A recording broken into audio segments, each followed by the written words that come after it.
In the name of Jesus Christ of Nazareth, I preach the bride of Christ.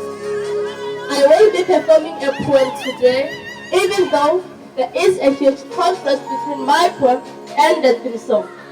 The song's name is Chariots of Fire, which reminds me of the prophet Elijah and the rapture that we all are waiting for.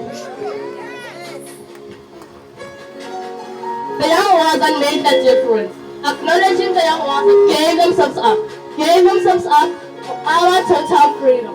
Freedom from pain, hunger, and sin. The young ones that made the difference. Remembering the true materials of our liberation.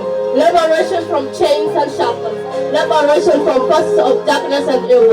The young ones that made the difference. King David defeated Goliath at the age of 16 for my freedom.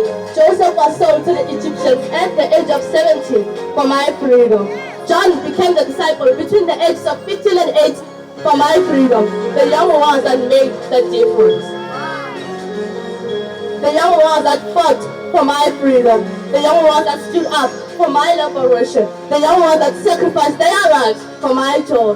The young ones that made the difference.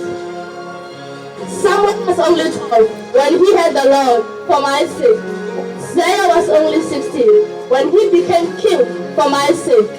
Jeremiah became prophet in his teens for my sake. The young ones that made the difference.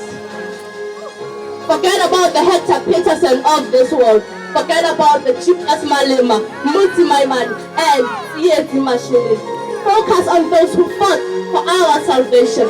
The young ones that made the difference. Jesus Christ was only 12 when he was found reasoning with the rabbis. W.M. Branham was in his teens when he accepted his calling. W.M. Banda is a young truth preaching pastor. The young ones that made the difference. The gospel revolution is here. The Church of God is 12 years old. The end time message assembly Harmon Squad is on the road. The young ones that made the difference. The young Pastor Banda is making waves. The young God's general is moving and shaking doctrines. The pastor is right on point. The young ones